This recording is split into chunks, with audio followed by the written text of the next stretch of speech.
same idea, which is if one were to be a politician these days in a party, an elected official, national or provincial, what are the key economic issues that maybe wake them up at night, and what would they promote as they move ahead? By our own indications, including UNDP's integrated SDG Insights report that came out in 2023 as part of the SDG Summit, the numbers for Pakistan are shocking to a great degree. The country is on track to achieve only 35 out of 169 SDG targets. If Pakistan is to reduce the number of people living in poverty from 6.1 to 3.9 by 2030, the end of the agenda, it will need a comprehensive SDG push of high-intensity economic reforms, accelerated pathways in priority areas such as taxation, revenue, debt management, climate finance, but also many other things, private sector, MSMEs, access, equitable engagement and inclusion in the economy as well. Good news with the IMF deal, certainly over the past week, the staff level agreement, I think that's great, inspires confidence. Good news on the political part that there's an election date. It is not a secret to anyone that the elections, macroeconomic issues, security, perspective on reform after February the 8th are areas that are hovering around each other and seem to all pull each other up or have the ability to pull each other down. So in fact, the last couple of weeks offer a trajectory in the right space. Maybe one or two last comments as well. It is important for us not only to share with you a perspective from a set of development organizations, whether they're a think tank or a development entity in the UN system, but also to hear from you. Sharper messages are more important. Gap-filling messages are more important. If we want to repeat or double down on particular messages, there's no particular harm in that. It offers a perspective on greater and broader consensus around what is actually required to move the development agenda moving ahead. Bottom line for us is one or two things. A look at who is left behind, so the leaving no one behind perspective, a real deep look at who is being left behind in the country.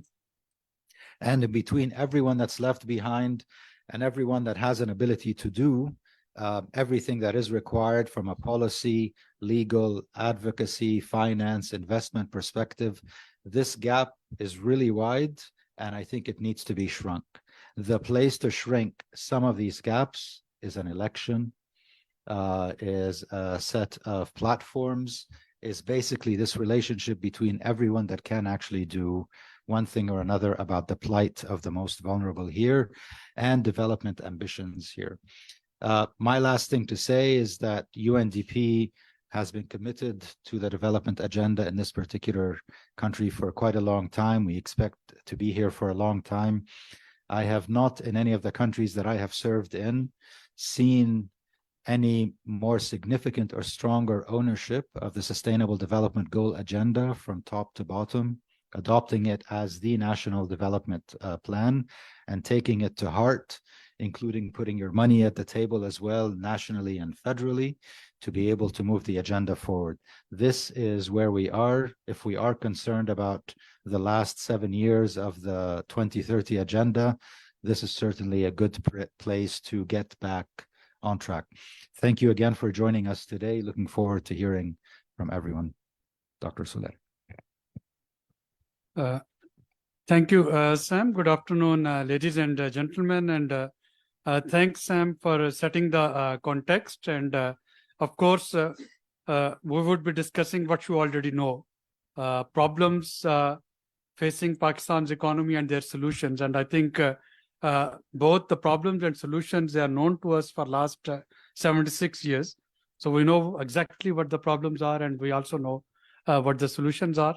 This roundtable is basically to have the respected representation from honorable senators and the former members of National Assembly belonging to different political parties, so that we can also get educated from them and learn from them, as they are governments in waiting before election. Of course, political parties, they are government in waiting, and one would really like to get educated from governments in waiting, that once they are in power, what is it that they would be doing to take some of the diagnostic, as I said, it's a chronic diagnostic. What is it that would do to address it? And if for some reason they are not in part of priority benches, how would they be dealing with some of the solutions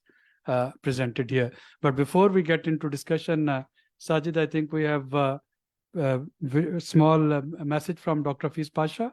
Is it? Can we play it, please?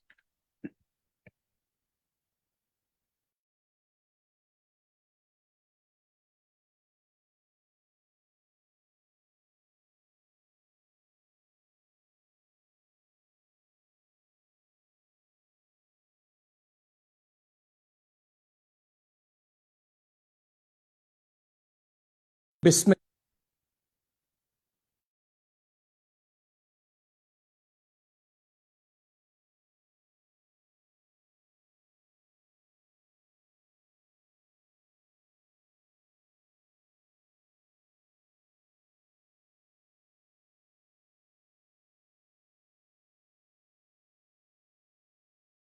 Technical glitch, otherwise we can go into discussion.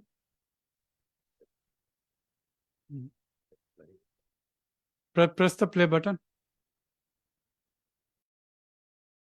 Rahim, honorable participants, ladies and gentlemen, I will be speaking to you today on progressive resource mobilization, which is an important issue in the context of Pakistan today.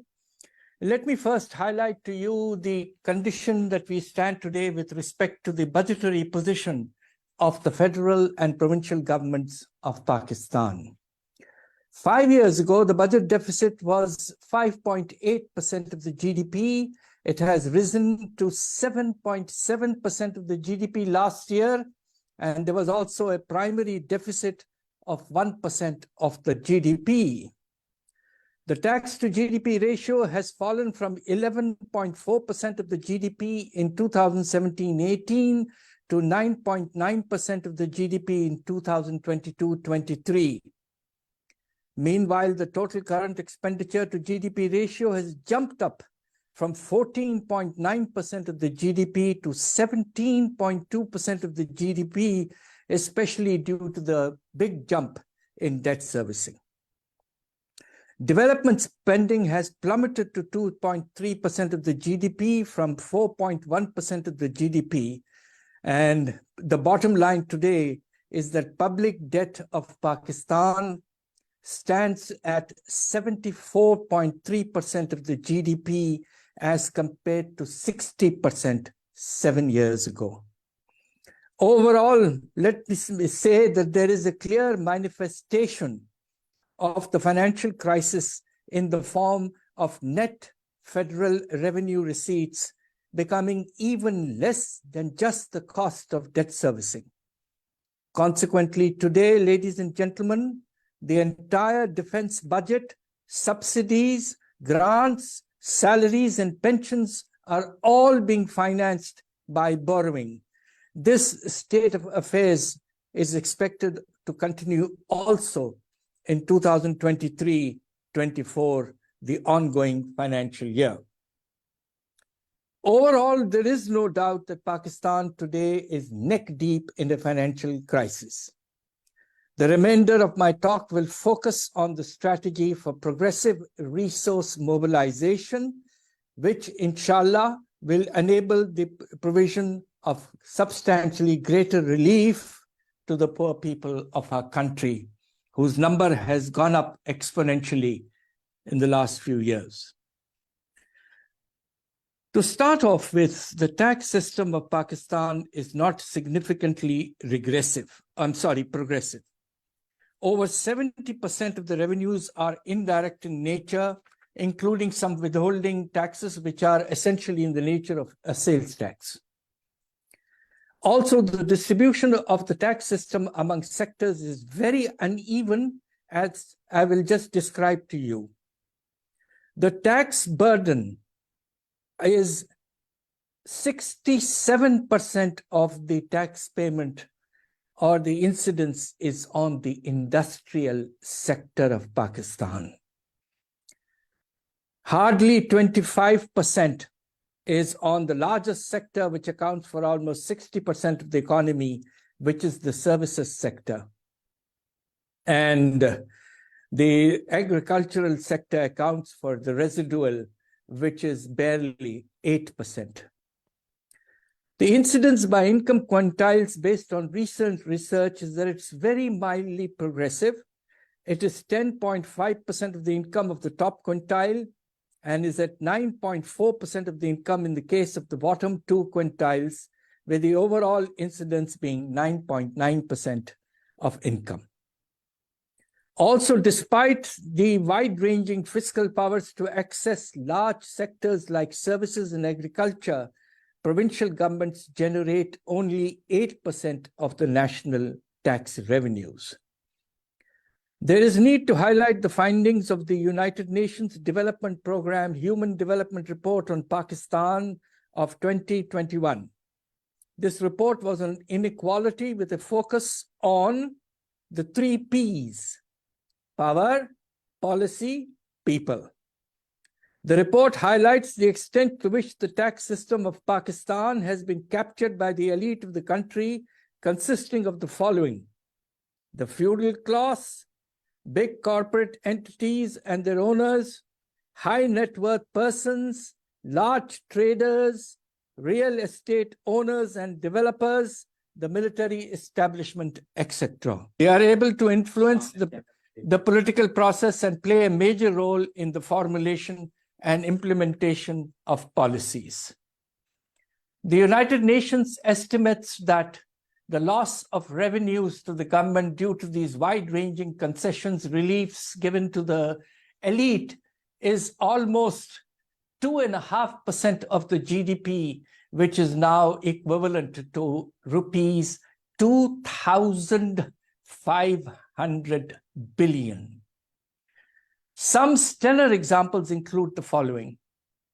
The agricultural income tax has been levied now since 1997.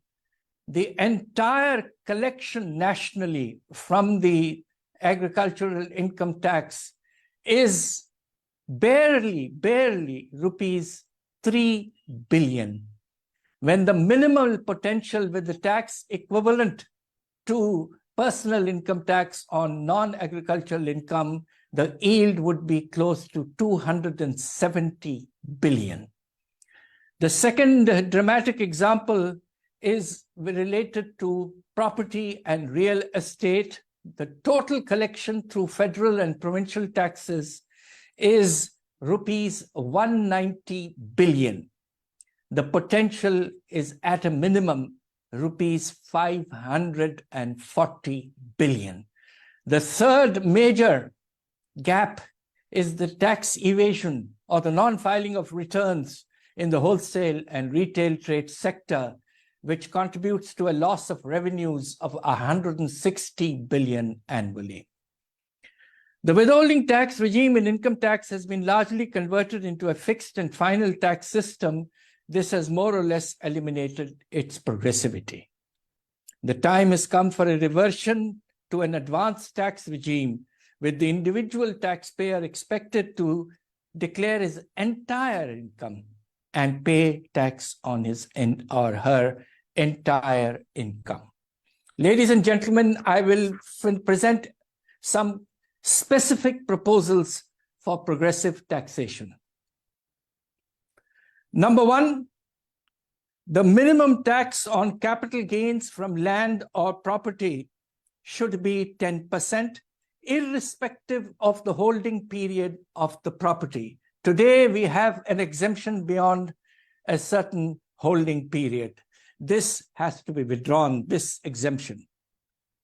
Then, in order to collect in advance the capital gains on shares, there should be a levy of an advance tax on share transactions of 1%, And if in fact there is a loss later, then this should be declared in the income return, and the money would therefore come back.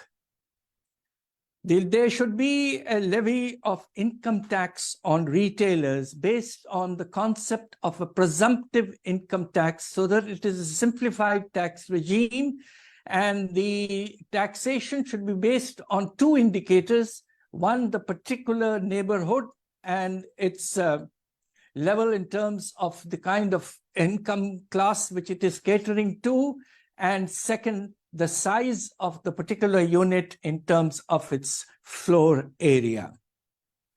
The third and important area is that there is a need for an introduction of an inheritance tax of up to 10%. Of course, there has to be an exemption limit initially on such an inheritance tax.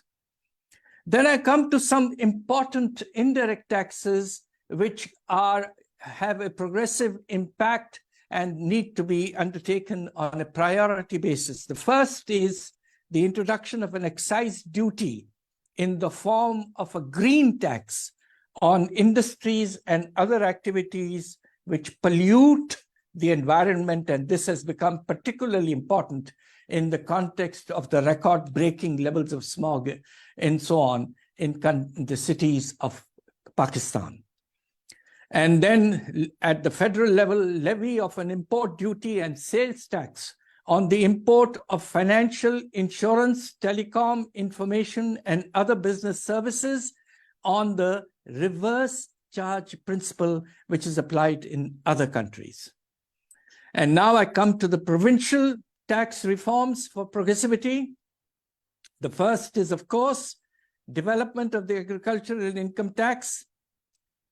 This tax can be very progressive given the fact that 1% of the farmers own more than 22% of the farmland.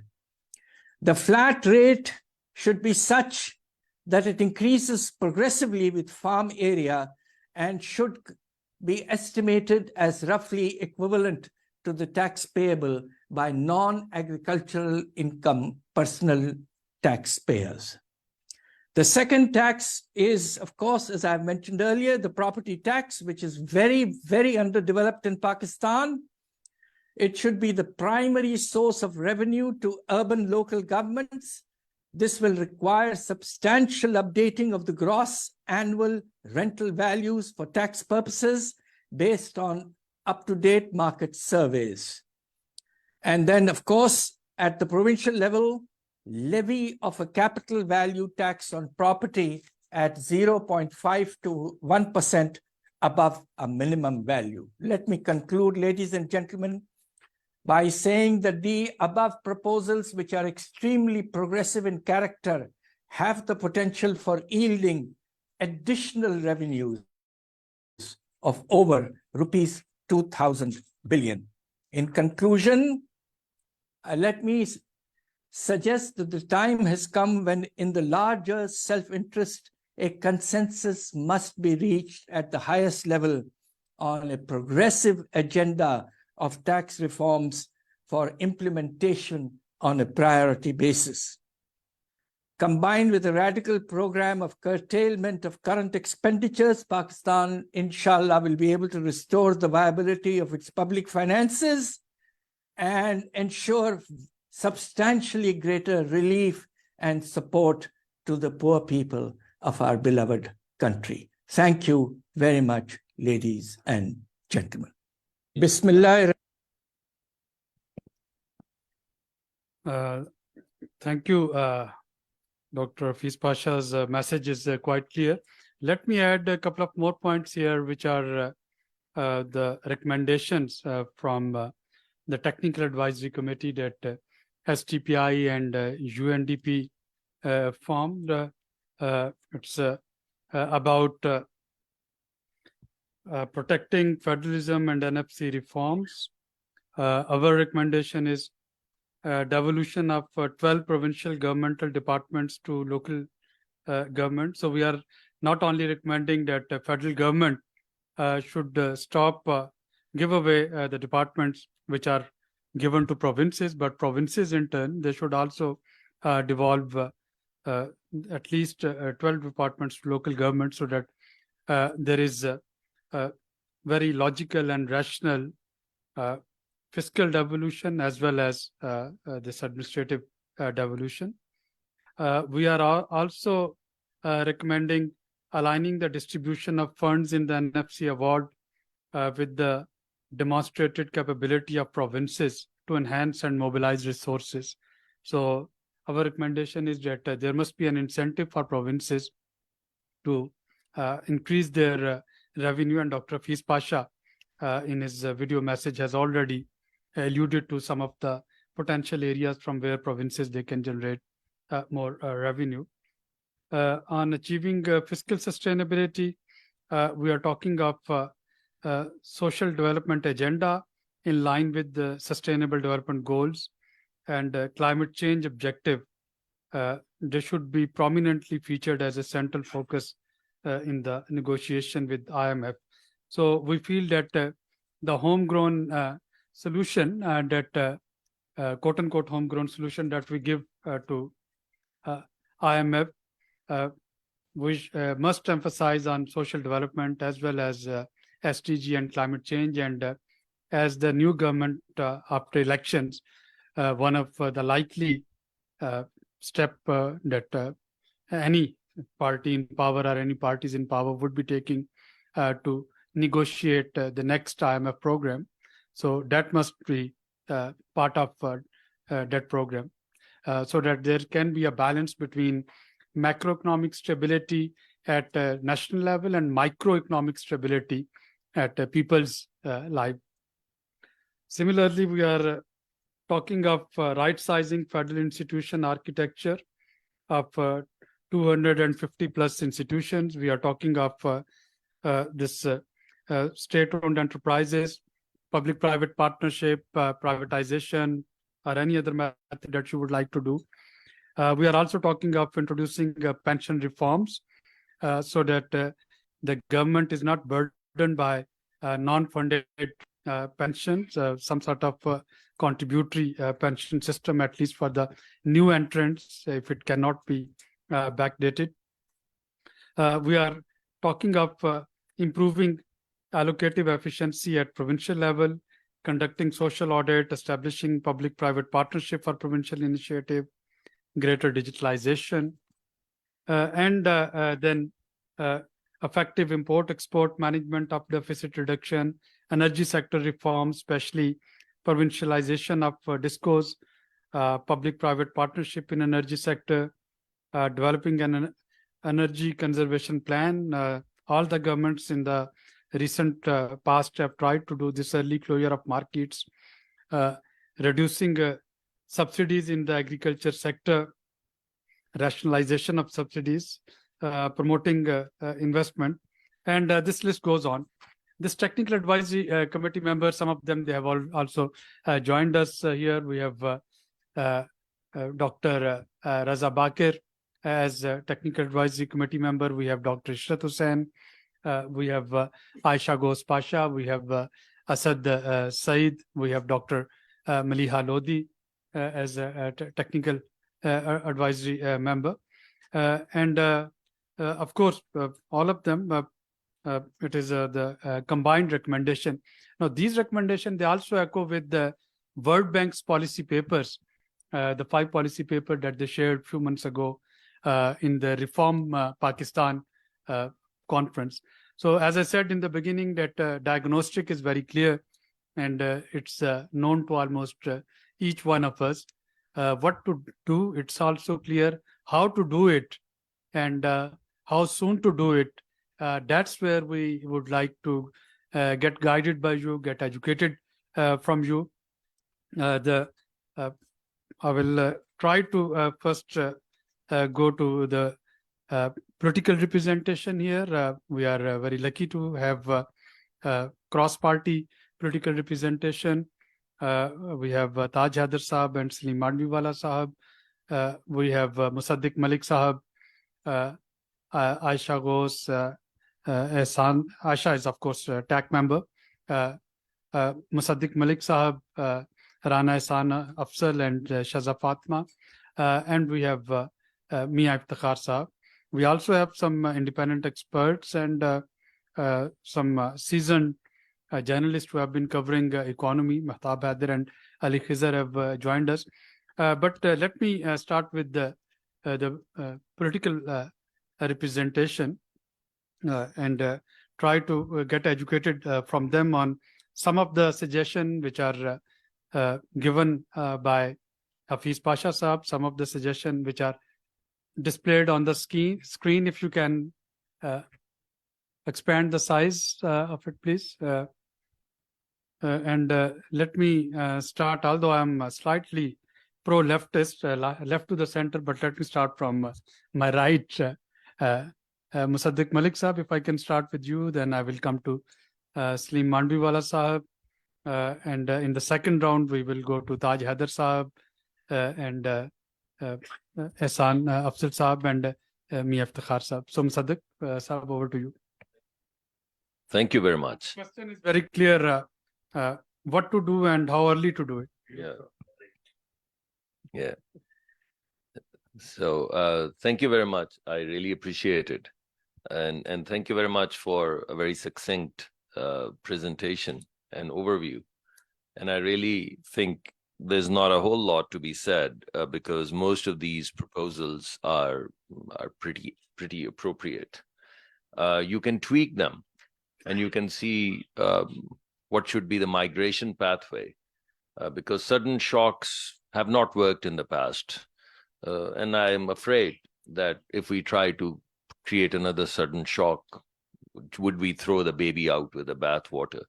So my view is that probably we need to have a migration pathway. This is just a minor comment, not a major one. My major comment is that I'm quite overwhelmed with the idea that every single time we talk about the economy, we take a very accounting view of the economy. And I see that bent again in the opening remarks. I see the revenue side and I see the expenditure side. It's almost like someone has given McKinsey a problem and they're looking at the revenue side and cost side and trying to dissect the problem. This is not how you look at the economy. So economy is multifaceted, and to reduce economy to revenues and expenditures is imperative given our current situation. But probably this imperative has led us to the situation which is where this has become an imperative. So I think we've fallen into quicksand. And more we think about the accounting perspective and more we take the accounting view on economy, more we sink into it. And that problem has to be resolved. I mean, if people are comfortable, I can speak in either language. I'm not sure what, I'm sorry, I didn't ask you. English is good? My language. Okay. So what is my view? What was I was just invited yesterday, so I didn't get a chance to read all of these papers. So I'm going to give some knee-jerk reactions. So what are my knee-jerk reactions? My knee-jerk reaction is that people in this country are poor. And a very large number of people in this country are poor. And I don't see any view in this entire framework which would assist the poor people to get somewhere. First of all, I don't know where we want the poor people to go. And secondly, I don't see the pathway that is going to get us anywhere. I don't get any view on employment. I mean, there's massive unemployment, there's youth bulge. We all know about the youth bulge. I don't get any view. If we are talking prosperity, I don't get any view on employment. I don't get any view on new business creation. I frankly get no view. I just get an accounting perspective that reduce, if I summarize, I would say increase revenues, reduce expenditures, government expenditures, and that would solve all your problems. Well, I'm not terribly sure if that would solve the problems. So my view is what? My view is that we need to segment Pakistan into very specific segments where we need to come up with a prosperity strategy for every segment. Just to throw examples. For example, in our rural economy, which is a large economy, what is our strategy for doing something for the rural people other than taxing them? Of course, tax them. I mean, I'm not against taxing. But what about them? What about the people? You're reducing rural areas and people in the rural areas to taxation. That's it. And that's a very reductionist view. So my view is that we have a produce, 67% or 70% of which is wasted, is pissed over. It falls on the ground and gets rotten. It never reaches the marketplace. So what about that? So where is the strategy for starting enterprises which add value to the rural economy? I mean, our yields are pathetic yields. If you go like 40 miles from Lahore, the yields become double or triple. So what about that? Where is the view on improving the yields? What about the seed? What about the fertilizers? What about all of those things that are essential structural changes which would create value addition in the rural economy? And I don't hear much about that. I mean, that is the pathway to prosperity. If we can do that value addition in that segment, if we can take these mafias, the fertilizer mafias, take their 50% returns, gross margins away and give them to the farmer, I see a change. If we allow for the most productive seeds to be imported into Pakistan and kill the local seed mafia, I see some kind of change coming about. If we do laser leveling, if we do tunnel farming, if we do 100 kinds of productivity improvement, water productivity yield, a 3% increase in productivity of water use is equal to Kalabagh Dam. Mark my words. I say this again. A 3% improvement in the water use yield or water productivity in agriculture is equal to Kalabagh, 3 to 4 million acre feet worth of water in the way of produce. And we fight over Kalabagh for 70, 60, 50 years, and we don't improve our yields, water yields, by like 3% every 2 years, every 5 years. I don't hear that viewpoint. Come to the urban areas. I mean, all of this money which is available. I mean, if you want to take care of the urban youth, you'll have to do something about it, right? All of these college graduates, these young people who have aspirations, who are not scarred like us, who still believe that the world can be changed. What about those people? Where's the financing for them? Most of the bank financing is taken by us, the government. We take all the financing away. And then there's nothing left. And what about the far-flung areas? I mean, you're taking deposits from KP. How much credit is being given to the SMEs in KP? I've been asking for this data, forever.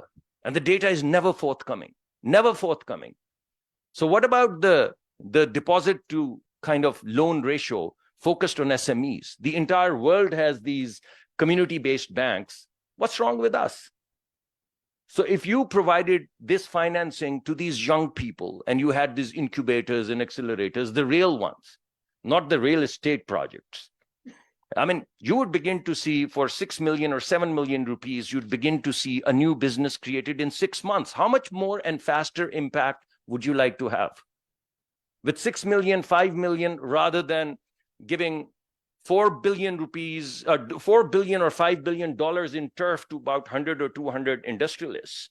How about this for a change? How about forcing the bank's hand to give this money to the SMEs so that they can do startup? You think crop is the fastest way? A startup business in urban areas, a services business, a small business is 6 months, and so is a crop. You have an entire revolution brewing in 6 to 8 months if you focus on these SME sector and the agricultural sector, rather than talking about these, big industrialists, slow growth, the trickle down. They would one day make even bigger factories, and one day people would get even more jobs, and one day their prosperity, but that day hasn't come forth in 70 years. You may reconsider. So I'm asking for reconsideration. And my last remark to wrap up, I'm sorry I went on a tangent, is IT.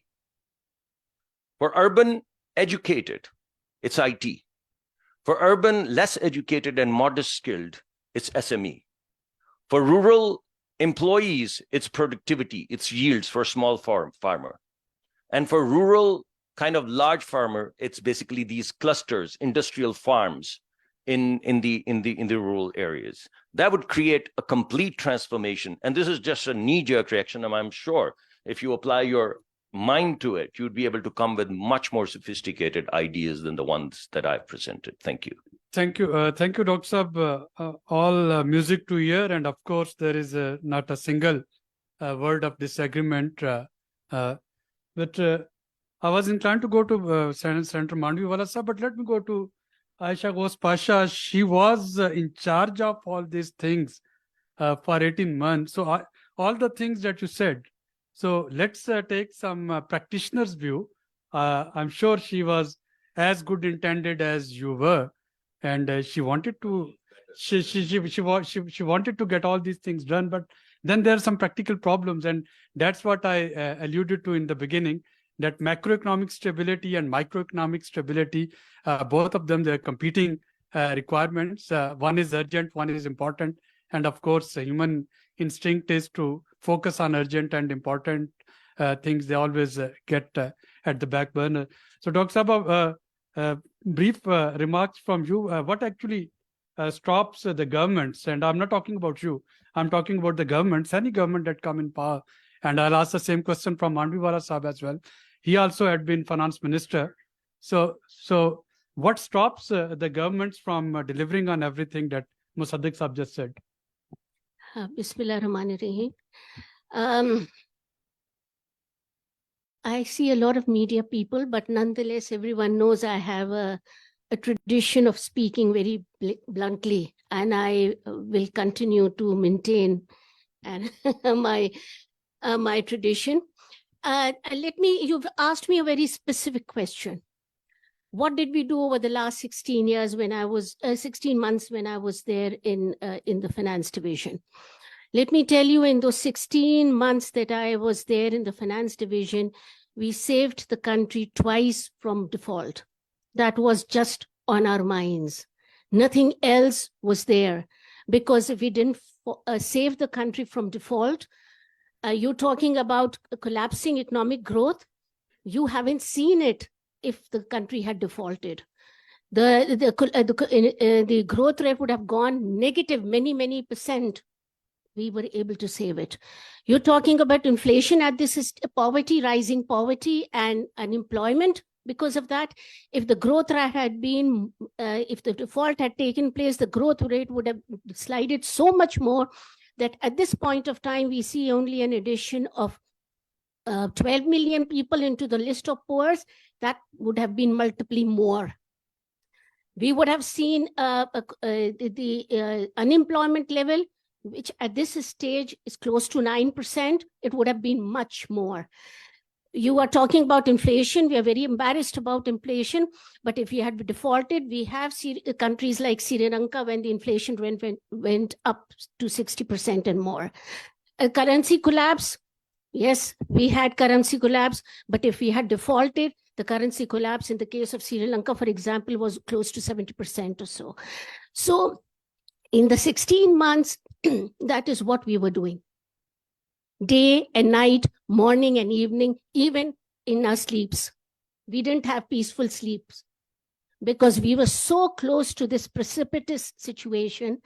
And I will now, because I promised to speak very openly, and I've said this again and again, that there was, even in this situation, there were people who really didn't realize the gravity of the situation. And we also wanted to bring in some structural reform along with this, but convincing them to just, avoid default was so much of an uphill task. Structural reform was so much further away. How were we to talk about structural reform when it was just saving the country was so much of an uphill task for us to convince people that stick to this path. This is what you need to do. Please don't get diverted. We will go in a default situation. There wasn't much realization.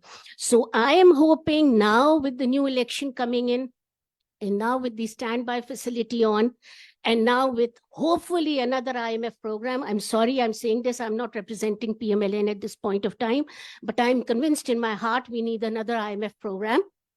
And we need another IMF program to give us the breathing space to do the kind of work that we are talking about, those kinds of structural reforms, the kind where we will be focusing on enhancing productivities, on stimulating the small and medium enterprises, on protecting the social development indicators, we should be ashamed that we are perhaps among the very few countries which actually show deterioration in the level of human development. We have fallen down from a medium human development country to a low human development country in 21. So those sectors we can focus on, we need to focus on, but first we need to just avoid the precipitous decline, falling down the cliff.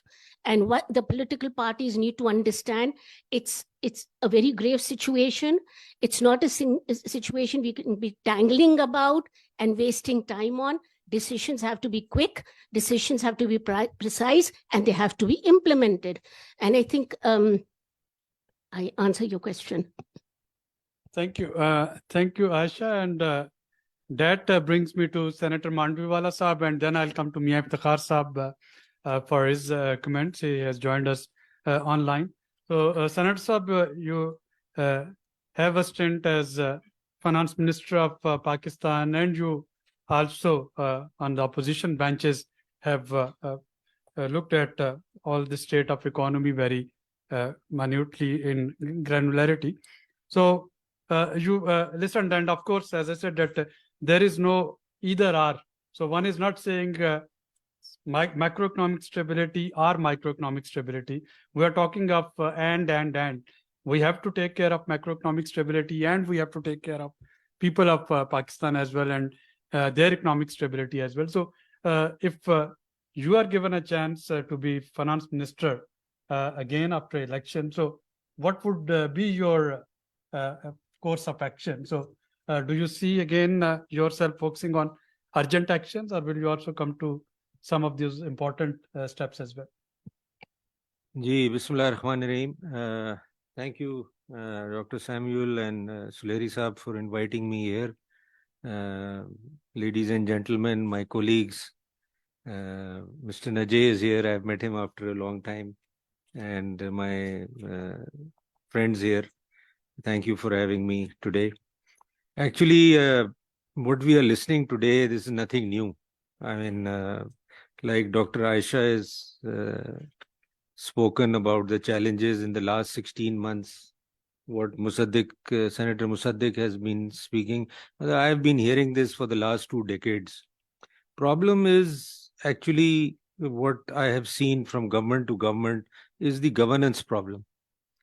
And because of lack of governance, lack of decision making, all these things, I have seen governments are not able to make boards. Governments are not able to do basic things. I mean, we are talking about macro stability, micro stability. We are talking about looking at areas. I mean, I sometimes fail to understand until the governance is done properly and people are able to govern, doesn't matter, it's politicians, it's parliamentarians, it's bureaucracy, it's the technocrats involved. There is no governance. I see, Dr. Ishrat made a very good report in the last government, not the 16 months, but in the PTI government. That report was thrown in the trash. So, I mean, there is no sense in discussing all this until there is governance. And I don't see any governance. I mean, what Dr. Aisha was talking about, it's very true, because I was at that time in the Senate working with her with all the challenges that she was facing on behalf of the finance ministry. And it was true. The only thing the whole government was focusing on was on default. How to save the country from default. What other things, I don't know what they could do in the anything else in these 16 months. Nothing. All the time the legislation was coming, the urgent requirements were coming just to save the country from default. So I don't blame them, because this was the only concern. But even looking at previous governments, the last 10 years, I mean, I'll give you a few examples, it'll shock you. We we conceived to have Exim Bank in 2010. 13 years, we could not implement Exim Bank. In 2023, after we raised the issue, during the 16 months and even now in the Senate Committee of Finance, we were able to force the government to implement Exim Bank, a country which takes 13 years to form an Exim Bank and implement. What to talk of other things that we are talking about?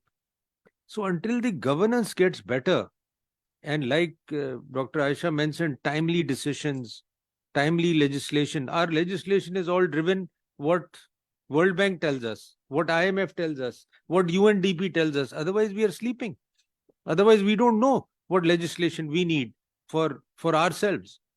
So, I mean, all these issues, all the, what I should say, economic advisors who are sitting here, who advise us, even in political governments, if there's no implementation, there's no governance, what to talk about these things? So main challenge that I have seen in implementation is the governance. There's lack of governance on the political side, there's lack of governance in the bureaucracy, and I see that happening. And I'll give you an example. Civil aviation, we are suffering on civil aviation front. Pakistan is having a ban on traveling, planes traveling to Europe. And for the last 7 years, I am watching that we are not able to do legislation, which we have been advised by ICAO and IASA. And I keep asking them, who's stopping this legislation? It's just the infighting, the problems of governance within our system does not let things move.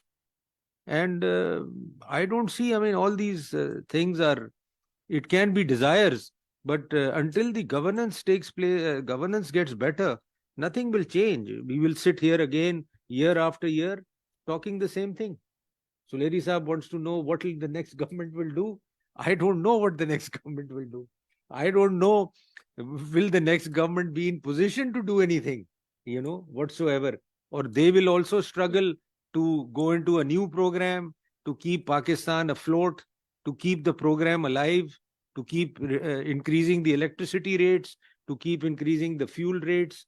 Like Musaddiq Saab said, we are doing accounting. That's true. That's all we are doing. We are doing accounting, how to pay our debts, how to increase taxes, how to manage this. So the biggest challenge that I see Pakistan faces is governance challenge. And until the governance gets better, the decision making gets better, nothing will change. Things will remain as they are, and we can't really bring any reform in any sort. Thank you. Mia Iftikhar Sahab is online. Mia Sahab, मेरी आवाज आ रही है आपको? मेरी आवाज आ रही है? जी जी, बहुत शुक्रिया. So मिया साहब, आप ने ये सारी गुफ्तगू सुनी. जी जी. इसमें ठीक है, IMF, वर्ल्ड बैंक और ये डिफॉल्ट होने से बचना, लेकिन इसमें कुछ चीजें ऐसी हैं जो कि शायद जिसके लिए IMF या वर्ल्ड बैंक का मशवरा जरूरी नहीं.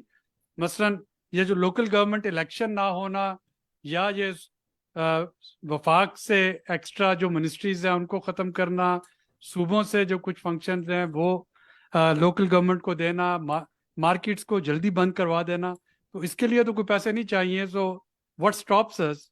बिस्मिल्लाहिर्रहमानिर्रहीम. अच्छा हुआ कि उर्दू भी आपकी तरफ से सुन ली. हम सब अक्सरियत समझते हैं.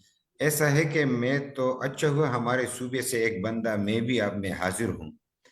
आप तो ऐसी बातें कर रहे हैं कि हमें नहीं लग रही है. नहीं इसलिए लग रही है कि यहाँ पे तो हमारी जो इक्तिसादियत थी वो तो तबाह हो चुकी है और तबाह हो रही है. उसको तो दहशतगर्दी ने अपने लपेट में ले रखा है. अमन और अमान का मसला है. तो आप तो कम से कम इसको तो, अगर किसी भी सतह पे हो, इसको तो डिस्कस करें कि इस सूबे में तो कारोबार खत्म होता चला जा रहा है. हमारे कारखाने खत्म हो गए, हमारा कारोबार, दुकानें बंद हो गई, مارکیٹیں ختم ہو گئی.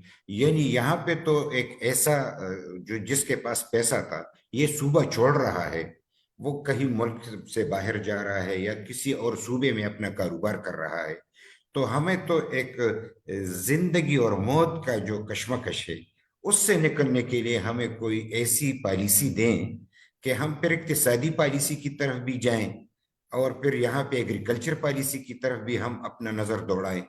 یعنی ہمیں تو اتنی مشکل ہے کہ آپ سمجھ نہیں سکتے.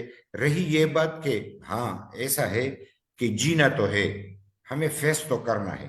صرف آپ کے نوٹس میں لانا تھا کہ پالیسی ساز لوگوں کو اگر ڈسکش کرنا ہے تو سب سے پہلے تو امن و امان کا مسئلہ ہے. امن و امان نہیں ہوگا تو کارخانے کہاں ہوں گے, کاروبار کہاں ہوگا, اور وہاں پہ ہمارے پھر ایگریکلچر لینڈ کیسے, یعنی ہم تو ایگریکلچر میں وہاں جا نہیں سکتے. دہشت گردوں سے ہمارا یہاں پہ اکثریت ہماری سرزمین تو ہے وہ جو ٹریبل بیلٹ میں ہے, وہاں پہ تو دہشت گردی اتنی شدت سے ہے کہ کوئی جا نہیں سکتا. اب تو لوگ مائگریٹ کر رہے ہیں اور وہ اپنے خطہ چھوڑ رہے ہیں. تو اس کی طرف آپ ضرور توجہ دیں. ایک پانی کے مسئلے پہ ہمارے صوبے میں پانی ہے, لیکن پاکستان بننے سے آج تک ہمیں چینل نہیں ملا. یعنی ہمارے پانی ضائع ہو رہا ہے اور وہ 70-80% ہماری پانی ضائع ہو رہی ہے, اور اس پانی کے لیے ہم چیختے رہے, چلاتے رہے. نہ صوبے کی سطح پہ وہ ہمیں فنڈ ملا, نہ مرکز نے وہ فنڈ ہمیں دیا کہ ہم اپنے پانی کو چینلائز تو کریں, کھیتوں تک تو پہنچائے, نہر تو بنائیں. تو ہمارے پاس تو انفراسٹرکچر بھی نہیں ہے. تو میں اگر آپ کے الفاظ کو سن کے اور ان کا جواب دوں تو بہت اچھے طریقے سے دے سکتا ہوں, لیکن میری ان مسائل کو آپ ایڈریس ضرور کریں. ہمارے صوبے کے پانی کو آپ مکمل کر دیں, مجھے دیں, میں سارے پاکستان کو گندم فراہم کروں گا. خیبر پختونخوا اتنی زمین ہے لیکن ہمیں تو کوئی توجہ نہیں دے رہا. وہاں پہ کالا باغ ڈیم کی تو بات ہو رہی ہے کیونکہ وہ پاکستان کی دیگر صوبوں کی بات ہے, جس سے سندھ بھی تباہ ہوگا, جس سے بلوچستان کو بھی خشک ہونا پڑے گا اور ہمارا صوبہ تو ڈوب جائے گا. لیکن جس صوبے میں زمین ہے اور پانی ہے اس کو مہیا نہیں کیا جا رہا. کیوں نہیں کیا جا رہا؟ پانی مہیا کرے کہ گندم ہو, ایگریکلچر ترقی کرے, سارے پاکستان کو گندم پہنچ جائے. تو اگر ایک ہماری یعنی آپ ہم سے اگر ٹیکس کی بات کریں تو میری بجلی یعنی 1 روپے 15 پیسے پہ ہم 1 یونٹ بناتے ہیں, ہمیں ملتا ہے 60 روپے میں. تو ہم کس طریقے سے ٹیکس ادا کریں؟ یہ ٹیکس کیا کم ہے؟ کون سے ٹیکس ہے جو ہم نہیں دیتے؟ سارے تو غریب لوگ دیتے ہیں, اور وہ ٹیکس ہم سے کتنے یعنی فیصدی زیادہ لیا جا رہا ہے. آج تو ہم بجلی کا بل بھی ادا نہیں کر سکتے. رہی یہ باتیں کہ ہم کیا اس صورتحال میں بالکل ہمیں جینا ہے, ہمیں حالات کا مقابلہ کرنا ہے, لیکن بنیادی مسائل کو ڈسکس کرنا ہے. اگر IMF ہو تو ہمیں یہ بھی سوچنا ہے کہ کیا قرضے لے کے ہم زندگی جیئیں گے؟ تو کب تک قرضے لے کے جیئیں گے؟ اور قرضہ لیتے ہیں تو اس کو استعمال بھی ٹھیک نہیں کیا جاتا, اور ہر بار یہی کہتے ہیں کہ ہمارے پیسے ضائع ہو گئے, ہم نے یہ کام نہیں کیا. یہ جس کے لیے پیسے آتے ہیں اسی پہ لگتے نہیں ہیں. اور IMF سے تو کسی وقت چھٹکارا مل گیا تھا, بدقسمتی سے ہم نے ریورس کر دیا. تو اس بنیاد پہ ہم اس پہ بھی سوچیں کہ اقتصادی طور پہ اگر ہمیں کوئی سپورٹ کر رہا ہے ہم ان کے مشکور ہیں, لیکن یہ سپورٹ یعنی کب تک ہم یہ سپورٹ لیتے رہیں گے اور قوم کو قرضوں میں ڈبوٹتے رہیں گے؟ اس سے بھی تو یہاں پہ آپ ذرا ڈسکس کر لیں کہ IMF سے اگر یہ شرائط ہم پہ لگائے جا رہے ہیں, کچھ شرائط IMF کے ہیں, کچھ حکومتیں خود IMF کا بہانہ بنا کے عوام کو تباہ و برباد کر رہے ہیں کسی نہ کسی بہانے پہ. لہٰذا ہمیں بالکل الیکشن ہم نے ایسی وقت میں بھی لڑا, جو آپ الیکشن کی بات کر رہے ہیں کہ 2013 میں آپ کے سامنے بیٹھا ہوں, ایک دن کے لیے کمپین کے لیے نہیں گیا. ہر روز مجھے تھریٹ ملتا رہا اور مجھے یہ کہتا رہا کہ آپ کو خطرہ ہے. میں ایک دن کے لیے نہیں گیا, میرے مقابل میں لوگ کمپین کرتے رہے, ان کو کوئی کچھ نہیں کہہ رہا تھا, نہ ان کو کوئی مار رہا تھا نہ کچھ. تو الیکشن بھی یہاں پہ دہشت گردی کی بنیاد پہ यानी रिगिंग का बहाना उनको मिल जाता है, यानी रिगिंग के लिए भी इस्तेमाल किया जाता है, प्री पोल रिगिंग, कि हमें जाने न दिया जाए, हमें दहशतगर्दों से डराया जाए और हमारे मुकाबले में और लोगों को खड़ा करके उनको जितवाया जाए। तो अगर ये भी एक हमारे खैबर पख्तूनख्वा की में खसूसन और बलूचिस्तान की हद तक मैं बात कर रहा हूँ, तो इसको भी आप नोटिस में लें। बाकी हमने तो 2013 का इलेक्शन लड़ा, 2018 का इलेक्शन हमने लड़ा, बड़ी मुश्किल से लड़ा। यानी आप यकीन करें, जब मैं खुद वजीर था तो हमारी हुकूमत थी, मेरा बेटा उसमें शहीद हुआ दहशतगर्दी का मुकाबला करते हुए। तो हमारी सूरत हाल ऐसी है कि हमारी आंख से देखा जाए, और जितने अकाबिरीन बेटे हैं वो भी इस आंख से देखे कि हम तो जी भी रहे हैं, टैक्स भी दे रहे हैं, एग्रीकल्चर भी, हमारी जमीनें भी तबाह हो चुकी हैं। आप जरा आप अंदाजा कर ले तो आपको पता चल जाएगा।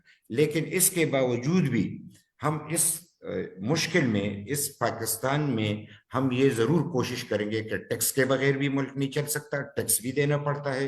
टैक्स कलेक्शन का निज़ाम भी हमारा उस तरीके से होना चाहिए कि हम पूरा टैक्स तो कलेक्ट कर लें। और खुदारा, जब IMF कह रहा है कि अमीरों पे टैक्स लगाओ, गरीबों को रिलीफ दो, तो यहाँ पे कहाँ पे गरीब को रिलीफ मिला है? गरीब को तो तबाह बर्बाद कर दिया है। और अमीर को पर टैक्स इसलिए नहीं लगाया जाता कि हम उससे कलेक्ट नहीं कर सकते। हम अमीरों पे मजीद टैक्स लगाएंगे तो कलेक्ट कैसे करेंगे? तो बस बिजली के बिल में टैक्स डाल दो, गरीबों से भी लूटते जाओ।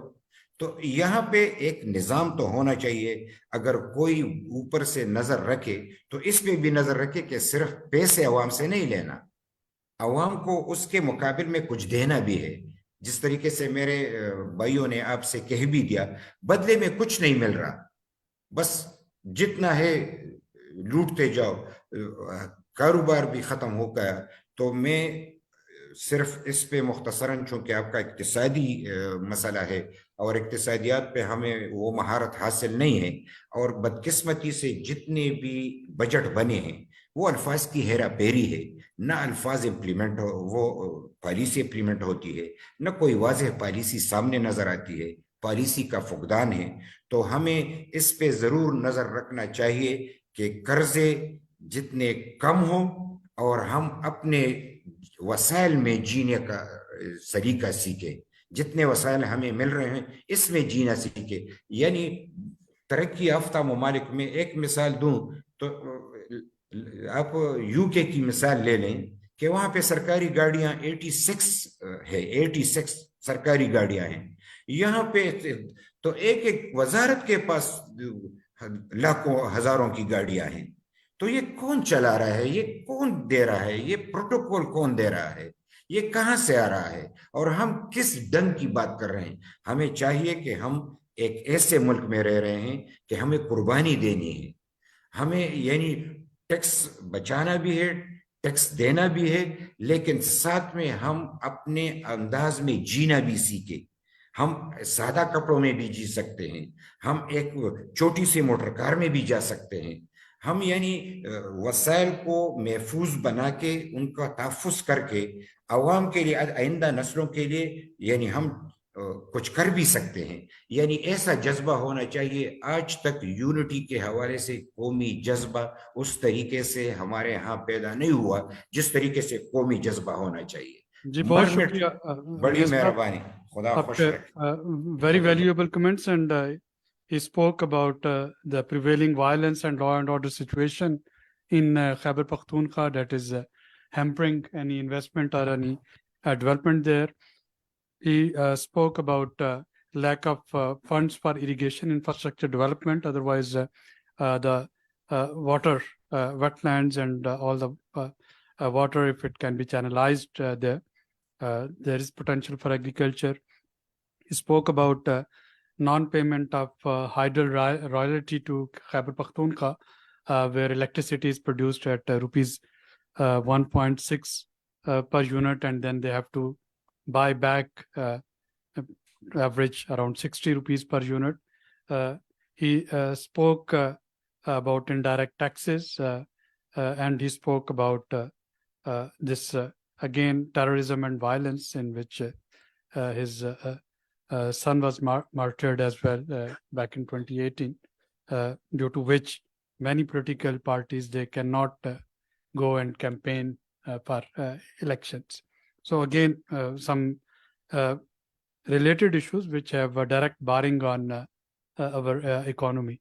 Taj Haider sir, but my question still remains, and my question is, in order to get local government elections done, in order to get markets getting closed earlier, in order to wrap up some ministries and departments which have been devolved to provinces at federal government, and then wrap up some of the functions at provincial headquarters which should be devolved to local government. What stops us? Do we need any money, or will it be only possible when it be a condition of next IMF program? Perhaps local government elections in Sindh are ignored because Pakistan People's Party has swept those elections. Well, we have a local government act which is being followed.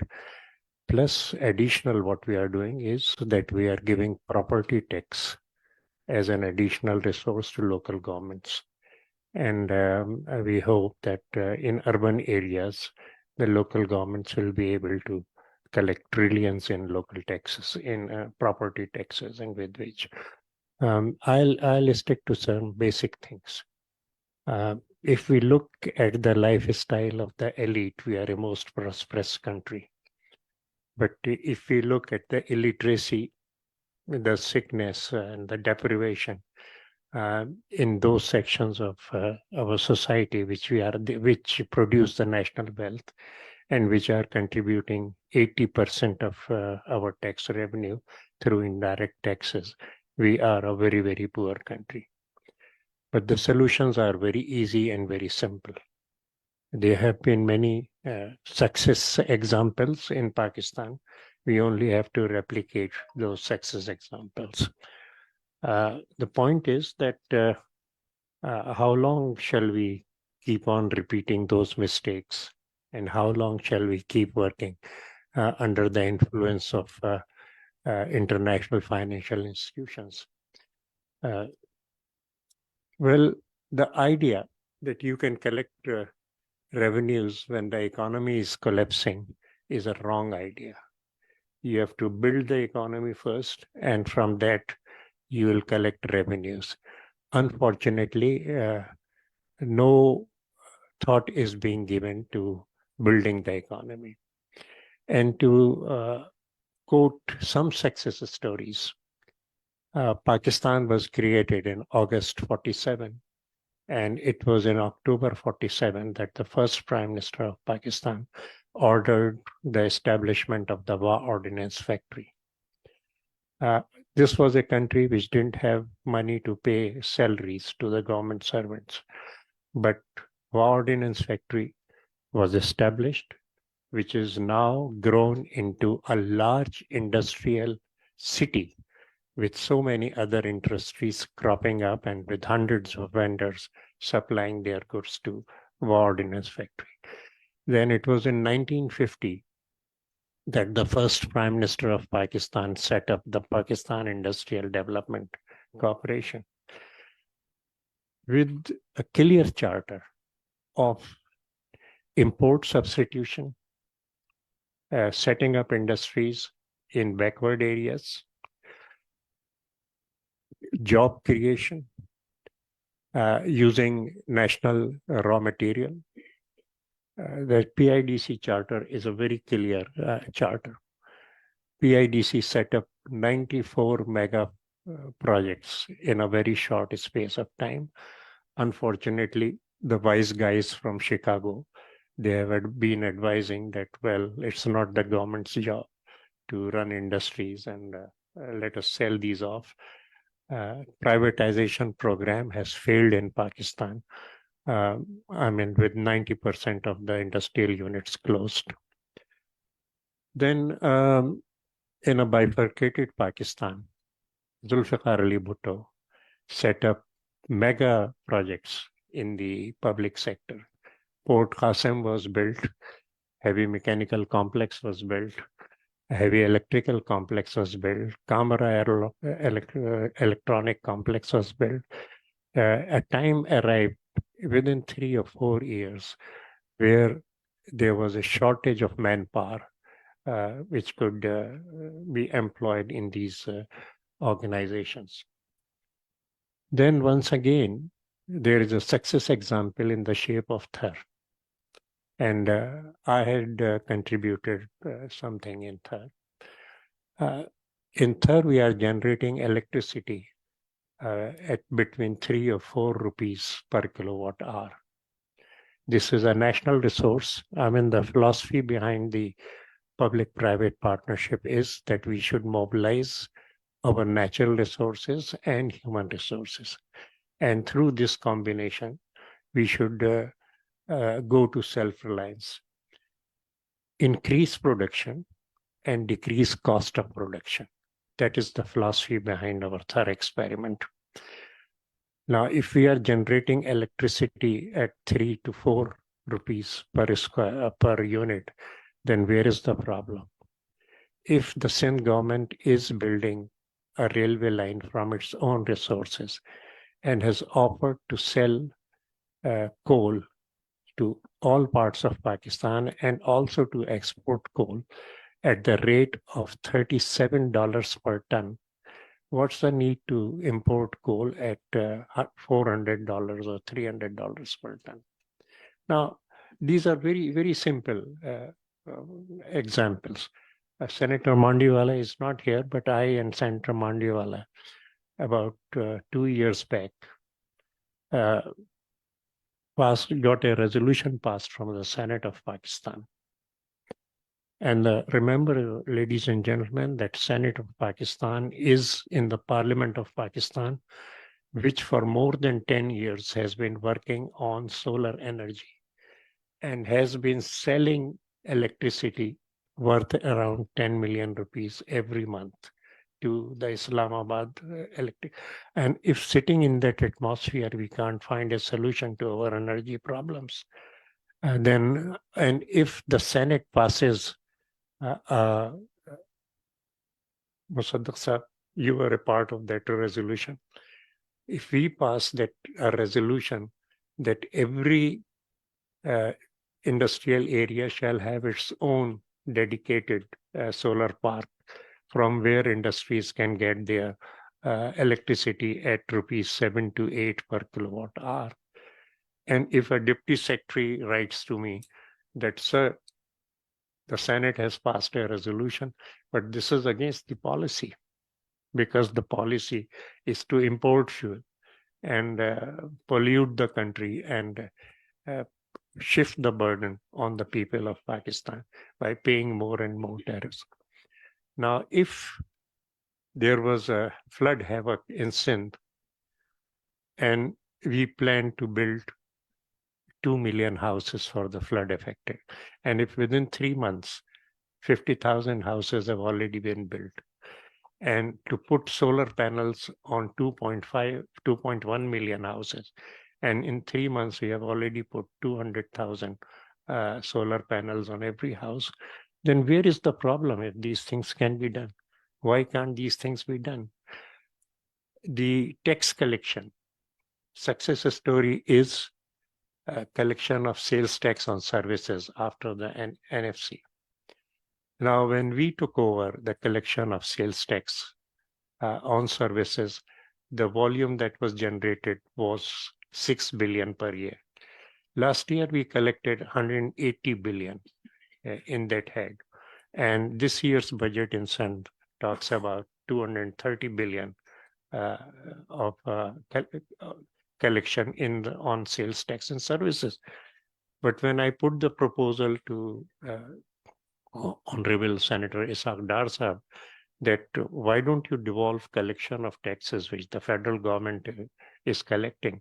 Why can't we collect sales tax on goods? Let's fix some reasonable targets, and the province exceeding that target should get 50% of the extra collection. Now, the reply that comes to us is FBR doesn't agree. Sir, we were not elected to follow what FBR dictates. We are there to make policies and make policies with a iron hand. If taxes, even income tax gradually can be shifted to provinces and targets can be given, and the provinces exceeding those targets can share the benefits of the extra collection.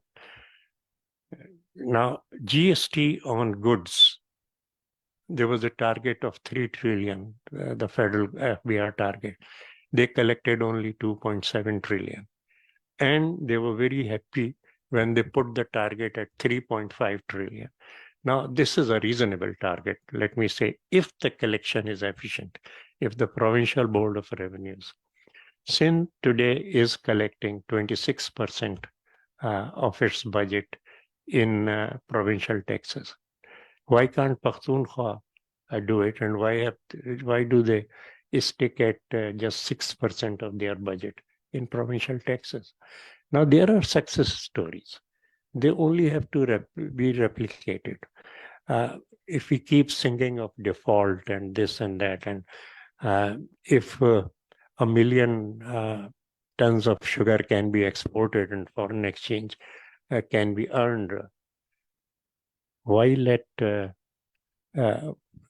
smugglers take out 1.4 million tons of sugar? And this is what did happen. And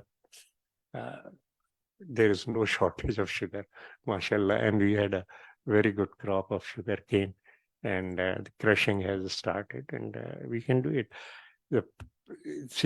I mean, what I want to emphasize is that we have to take our own decisions. And one of the decisions that we should take, and perhaps my friends from Pakistan Muslim League will agree because they voted on this bill, we have to re-establish the financial sovereignty of Pakistan by reviewing the State Bank Amendment Act, which was passed by just a casting vote in the Senate of Pakistan.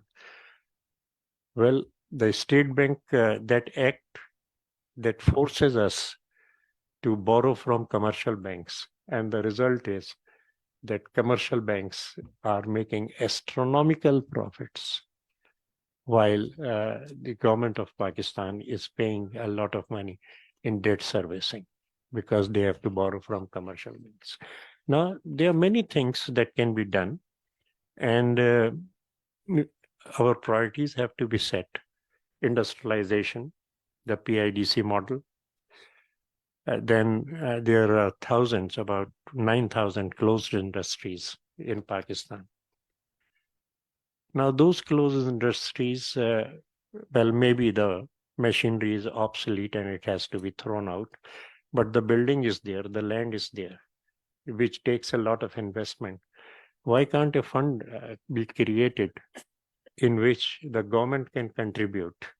Why can't the stock market be transformed from a gambling den to a platform where capitalization can take place, where small investors with 10,000, 15,000 rupees can buy shares for industries? Now, this is what we were doing when we are financing the PIDC industries. Why can't we do it now? So these things have to be done. And once again, two major points: that economy that is collapsing cannot contribute additional revenues. We have to build the economies.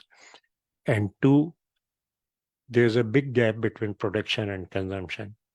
The production has to be increased and cost of production has to be decreased. Let me tell you here, gentlemen, that from coal in Thar, we would be turning it into coal gas, which is methane. From that methane, we would be making fertilizers. And fertilizers would cost about 1/10 of the prices at which they are being sold. In the both DAP and urea will cost 1/10 of the prices at which fertilizer is being sold. Now, if you look at agriculture, we are using double the quantity of water per acre. We are using 2.5 times the fertilizer per acre which China is using. And we are producing 1/3 per acre of what China is producing. Why are we so allergic to knowledge, and why are we so allergic to new technologies? I know in Thar, there are about 3,000 Chinese who are living there. And right in front of the container, you see a small farm at which they are growing their own food. We are we have developed biosaline agriculture in Sindh, in which we grow crops from saline water. 3 universities, the Tandojam universities, the Karachi University, and Xinjiang University, they had their pilot projects with excellent results. Now, some dedicated persons from Pakistan Agriculture Research Council have joined, and believe me, they are producing 23 crops from saline water. Where is the water shortage if we can use our underground saline? And it has opened a new gateway, which is that we can once again rehabilitate our waterlogged and saline lands. So the solutions are there. It takes political will to apply those solutions. I see no problems, default or no default. We are afraid of default, well, but if we produce more and if we reduce the cost of production, all kinds of defaults can be avoided. Thank you very much.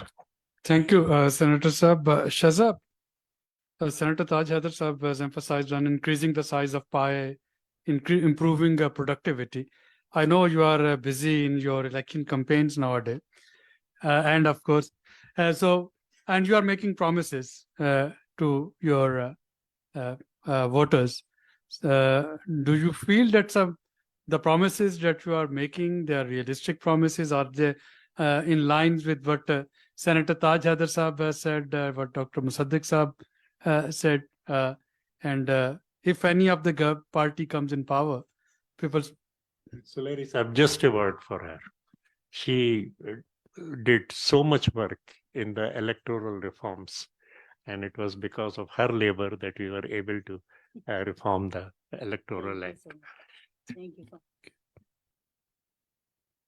Thank you very much, Abid Saab. Thank you so much. So let me... I wanted to ask that, do you think we should have some sort of cross-party task force on economy, whoever wins and whatever the election results are, but if we can have collective wisdom from all political parties to actually follow the path which is being discussed here. There's certain measures for which, for example, we do need to remain under an IMF umbrella and remain under an IMF program. There are other measures for which we need to improve governance. We need to come up with some tangible plan like industrialization plan or irrigation infrastructure in KP. So do you think it's a doable idea of having a task force, a cross-party task force? Bismillahirrahmanirrahim.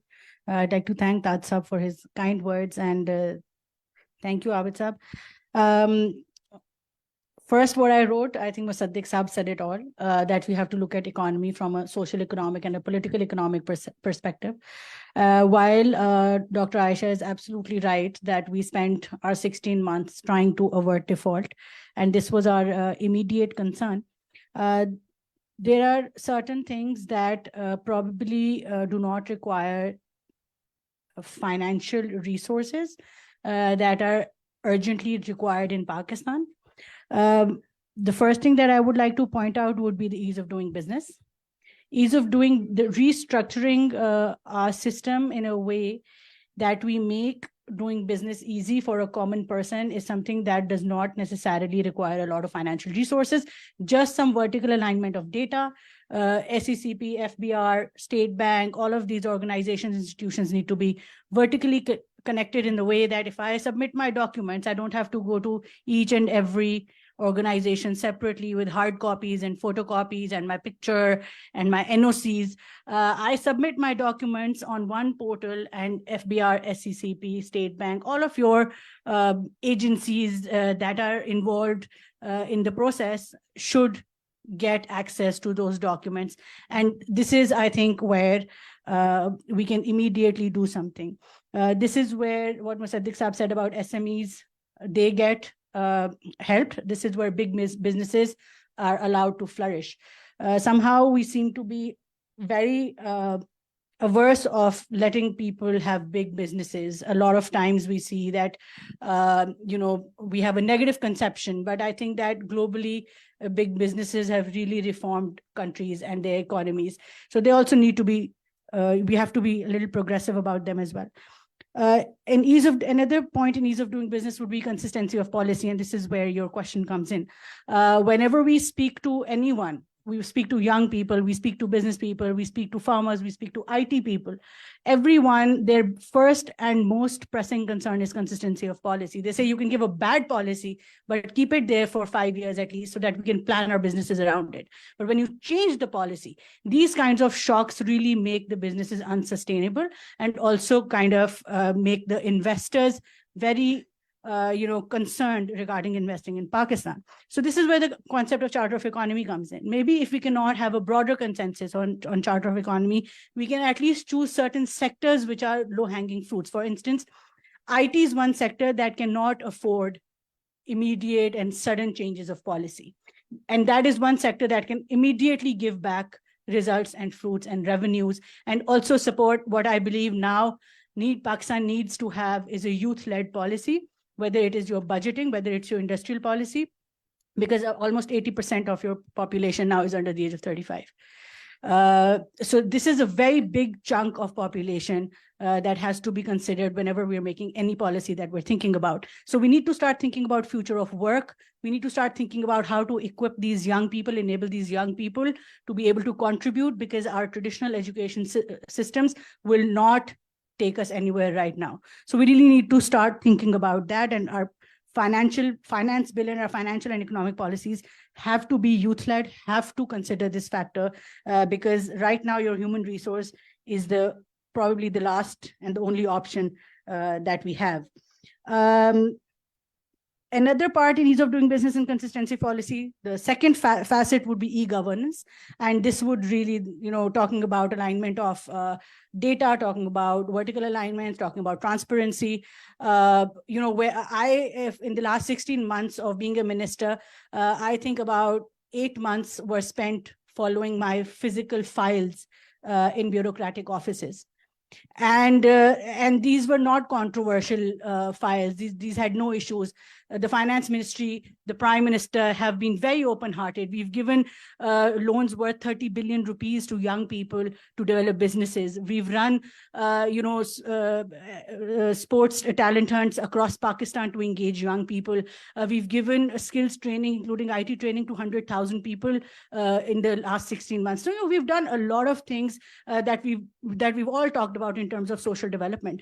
But most of my time, my energy that should have been spent on policy, that should have, in addition to the electoral reforms, I could have done much more, but it was spent following my files in bureaucratic offices. So e-governance is something that kind of transparency is required, that if I'm having these issues on ministerial level, I don't even want to imagine what a common man is going through with their files and with their, so consistency of policy, Charter of Economy, e-governance, vertical alignment of data. These structures, all of these do not require any financial resources, just political will and restructuring of existing things that we have. Two very basic things: progressive taxation and targeted subsidy. Progressive taxation, again, resolves a lot of our problem. We're talking about supporting people who are under poverty, and they obviously cannot sustain the level of taxes that we've imposed on them, especially in the form of indirect taxation, whether it is on power, whether it is on GST, whether it is on services. But if we look into, if we do the alignment of data, I think progressive taxation will also again become possible. So if for instance, I'll give you a very random example.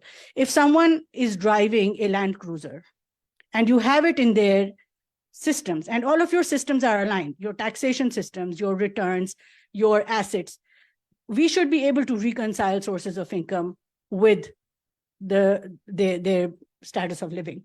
And this will help us do the progressive taxation that we're looking for. We've spoken about the elite capture. We've spoken about how the elite lifestyle in this country does not reflect the health of economy that this country has. So these are a few things that I believe, in addition to what everyone has said, really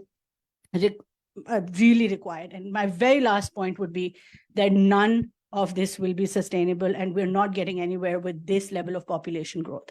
So you can talk about all your financial policies, you can talk about all your economic policies, you can start building your health infrastructures, you can start investing in SMEs. But if we keep growing our population at this rate, the drain that is happening is much bigger. We're not able to educate our young people at this rate. And as a consequence, we're creating a very big pool of people who will not be educated in the next 10 years, and we're heading nowhere. So I think the basis of all our problems stems from the amount of population that we're creating.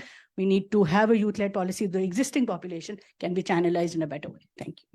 Thank you. Sam, I know you have to leave. I have Rana Ehsan Afzal on my list, but I would like you to just add what you learned today and how UNDP perhaps can support in doing some of these things which don't require direct financial intervention, but working with provinces, working for e-governance or promoting these policies for population control, etc. Thank you very much, and apologies. This is busy conference season, so jumping from one conference to the next. I leave the big money contributions to Naji. He is here. Talk about small policy things in our collaboration. Maybe just a few things that stand out for me. One is I really appreciate the political openness to have this discussion. I think as you started, Dr. Soleri, the problems and the issues are absolutely clear. The question is, what is the political will to actually get them done? Now, this is the other challenge too, which is there doesn't appear to be a lack of political will. When you talk to everyone individually, everybody has their own political will. Being able to put some things together, I think. So this is where I think the discussion that was mentioned on the governance and reform is really quite important. Governance as decision-making, governance as policy coherence. I think that's a challenge. Governance as where is local government, governance as e-governance to make life easy for everyone. I think there's a whole bucket around governance that we need to be aware of also in the messaging as well. Quite a lot appears in the tail end of the document under the political label, but it's more than that. It's about decision-making and for whose benefit. So I think that's one. Where Dr. Musatta started, and I think a lot of colleagues followed as well, was, are we really pro-poor? Are we really supporting the most vulnerable? If we were, we would start maybe in rural areas. We would start with the urban poor. We might even start with a program that we already are starting to conceptualize about the 20 poorest districts. Any starting point where development impact, collective, area-based, multiple sources can actually make a difference. I think that's really important. Thirdly, is it possible to walk and chew gum at the same time? Clearly it is. It is possible to have an election. It is possible to actually do macroeconomic reform at the same time. It is possible to address security issues. It is possible to talk about reform for the future at the same time. And I think these are the kinds of options and choices that this discussion is trying to make available to politicians and to those that will be the decision makers in the future. And they can count on our support for this to be able to actually walk and chew gum at the same time. These are not terrible choices. The issue of disparities, I think, is really quite glaring and critical. In the same district, you have the highest level of literacy, maybe in the country. You can have dinner with two folks who are sitting to your left and your right. One says, we as a district have the highest literacy, and one can tell you 4 hours away from here, is the lowest literacy rate for girls. Same place, only 4 hours away. Disparities, I think, are a critical issue to address. And then I think maybe 1 or 2 small things that maybe are of a bigger philosophical perspective. I think most of the underlying tone of the discussion is about the form or the nature of the political contract or the social contract. It's hard for maybe political science to see this discussion that is not about, when you talk about the NFC, the relationship between the federal and the provincial, that is not about the nature of the political contract in this country. Who collects taxes and for whom? Who pays taxes? Even at the level of just simple social contracts. What do I pay for and what do I get in return when I can stay outside of taxation and just get the same stuff done with much less burden? And I think if you want to add one more thing to it, which I think the colleague who spoke in Urdu, but thank you, Dr. Solari, for translating. Without having an adequate political contract or social contract, then social cohesion and insecurity starts to abound, where the sense of hopelessness in the future and anyone that can actually help you or not becomes the issue. Then you try to help yourself, then you try to, find parochial ways of getting help from your family, from your tribe, from your kin, from the closest people to, and then you drag yourself into who is most susceptible as youth, to violence, to everything else. So for me, I think it's a really illuminating discussion for us as development entities to be able to think how we can support. We have now 4 more years to go in our country program in Pakistan.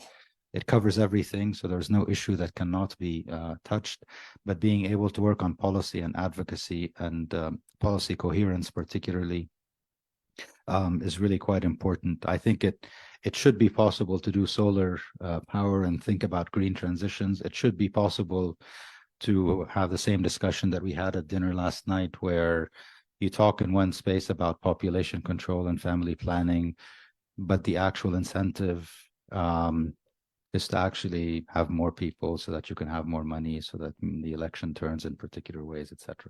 This is the kind of policy coherence that should be possible. It's not possible without an enlightened perspective on what it means to be a politician, a legislator here in the country. So on our part, and my colleagues will stay, obviously, really appreciating this discussion. And I think quite a lot of refinement for the work that we've already done, with much appreciation to the technical group that have this patience to sit over and over in these discussions, trying to figure out what is the missing gap, what is the critical issue that appears to be unaddressed. Thanks again. Thank you, Sam, for your time. I know we are already 15 minutes over time, and all the guests have to leave for lunch as well. Rana Ehsan Afzal, just a quick comment from you. I'm extremely thankful for you to remain patient throughout the discussion.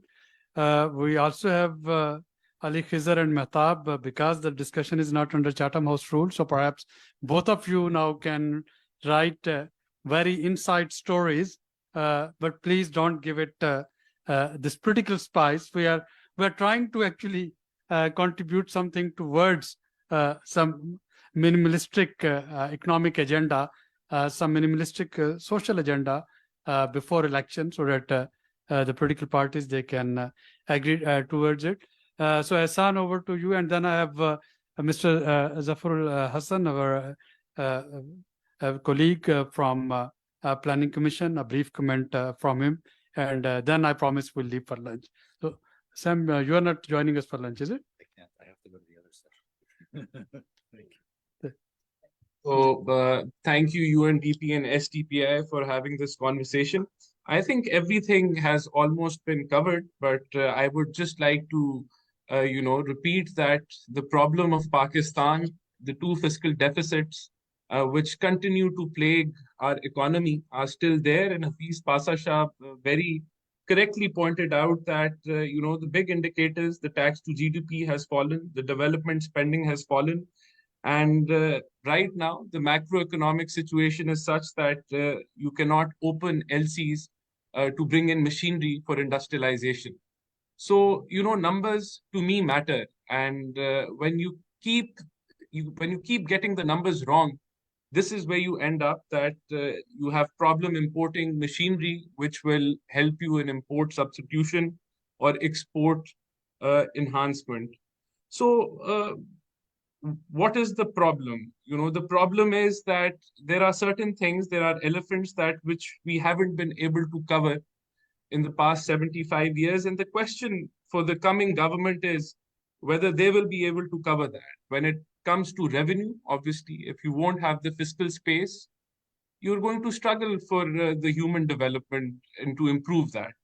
So why haven't we been able to tax in 75 years the retail sector? Why couldn't we do it in the last 16 months, and whether we'll be able to do that in the coming tenure in the first 2 years? When it comes to, the property taxation, why haven't we been able to make it a place where, undocumented money has been kept on being parked? So whether that is going to change in the coming tenure. Similarly, 75 plus years, we haven't been able to tax the agriculture sector. It's, 19% of your GDP. Expenditure, the question remains, I agree with Mandewala, it's a governance problem. It's a political problem. Why we haven't been able to, give direct subsidies. In the past 16 months, we couldn't, do that for the fertilizer. What was stopping us? Why did it not happen? And will we be able to cover that in the next 2 years? Similarly, development, we can debate how it should be done, but the fact is that all governments, cumulative, have left a PSDP, which is a 16-year throw forward. So, you have projects there which are lying dead with 20% allocation of budget, which has been utilized, awaiting the remaining 80%. So how will that change? That is a question to all my seniors, from different political parties. And the answer that why it couldn't happen before will give you the solution for the way forward. On productivity, I'll just make a small comment. Musaddiq Saab was right to say it is the productivity which has to be focused. And, maybe in some areas, you don't need funds to improve that. For example, corn in agriculture, you have less of a footprint from the government in the production, of corn, and corn is yielding above average rates worldwide for Pakistan. So why do we have to be involved so much in wheat and sugar and all these other things? So that is the question. I believe, the potential has been stated by Hafiz Pasa Shah regarding the revenue collection and the expenditure side. So the potential is there. Pakistan has huge potential because we have huge loopholes. So one example I would like to state is that we've been hearing that there is theft in the power sector since I don't know how many decades. But this government has collected, the current caretaker setup has collected 50 billion rupees in the last 2 months. They've reduced the theft, and this, if you project it for the whole year, it could be above 300, 400 billion. That's bringing down theft by 80%, maybe. The potential is there. So, and they're on that path. So how did it happen? Because the provincial government, the federal government, and the agencies are on one page, that they've decided that we're going to resolve this problem. And you see that it is getting resolved. So it's similar for each and every problem that Pakistan is facing. You just have to decide and work on it. And again, the question is that everyone is talking about it. We're talking the same things. Each and every one across political parties, the goal is the same. But when someone is about to go forward and achieve it, the other one, starts creating hurdles. So these are the problems. And I think if we just fix ourselves, then the potential for recovery is massive for Pakistan. Thank you. Thank you, Ehsan. A quick word from Zafar Saab. Okay, thank you. So I will not take too long. I agree with Musaddiq sir that productivity is the main concern of Pakistan because of our productive capacity. We have a balance of payment constrained growth. If we exceed 4% growth, there is a problem of the balance of payment. So from Planning Commission's perspective, growth strategy is important. And from growth accounting framework, we have capital, then labor, then technology. In labor, we need to invest in education, skills, and building capabilities. In terms of capital, we have to work on enhancing efficiency of investment, creating right kind of incentive for the private sector to invest. In technological sector, we have to review our national innovation system and our investment in R&D. On the capital investment side, from the government's perspective, we have recently signed with IMF one of the public investment management assessment, and we are going to pass it through one action plan because we have to have very clear demarcation, because the Pasha Sahib has mentioned about our net revenue available, the federal government are not enough to finance our debt servicing liabilities. So we have to be cautious about spending because, and we have to stop just wasting funds on the areas which are the provincial domain or local government domain. So in the public investment or PIMA, public investment assessment action plan, we are proposing to have a public investment framework in which demarcation are very clear according to constitution, which areas are limited to local government, which areas are limited to provincial government, and which areas are limited to federal government. So everybody has to invest in these areas according to their roles and responsibilities. And there must be a criteria of investment, why we should invest in a particular sector. There must be a prioritization of the investment needs in the country. We have to redefine our medium-term objective, where investment much needed. Whether we keep on investing in the infrastructure project, which have low productivity in the long run, maybe in the short run, they have more productivity, but we have to invest more in building capabilities or skills so that we can have a sustainable economic growth.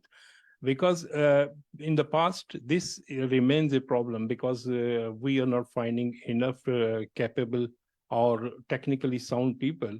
I think Shida had mentioned about the IT. We are producing 40,000 IT graduates, but I don't think about 4,000 are capable of just competing in the international market. So this is the state of where we have to impart special trainings so that we can generate a lot of revenue from this side.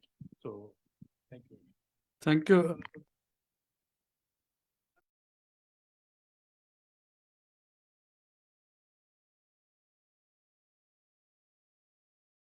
Okay.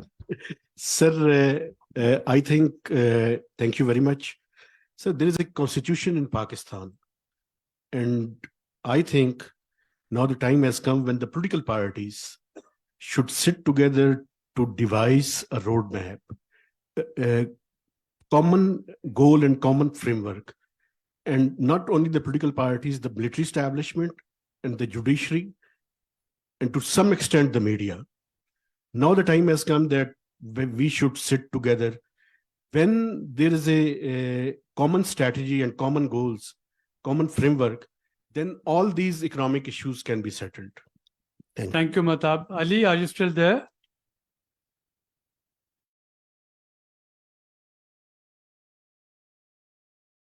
Thank you, Matab. I think you have summed up the discussion very well. It's about all of us sitting together and thinking about our common future.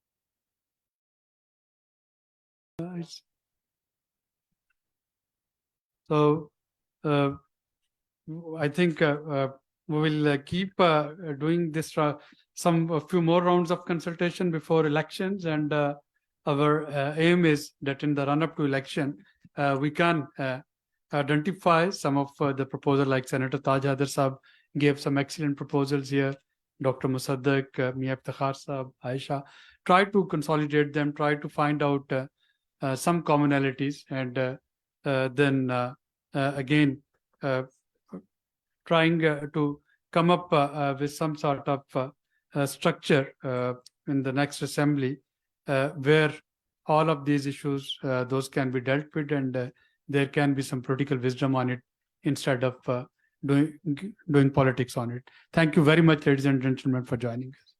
So why should we insist on a common program? There can be different models. Let them try theirs. We are trying ours already. So as long as there is some growth, economic Yes. growth, there is no harm in having different models. Country like China has this. I think what he's trying to say is that let's have some common outcomes which are essential for the country. और वो outcomes हम अगर decide कर लें कि ये हमें हासिल करना है, तो उसको किस तरह हासिल करना है ये तो हम आप सब बैठ के अलग-अलग भी decide कर सकते हैं. किसी का कोई model हो, किसी का कोई model. जी, थैंक यू मियां इफ्तिखार साहब, बहुत बहुत शुक्रिया आपने ज्वाइन किया. Thank you very much Asad.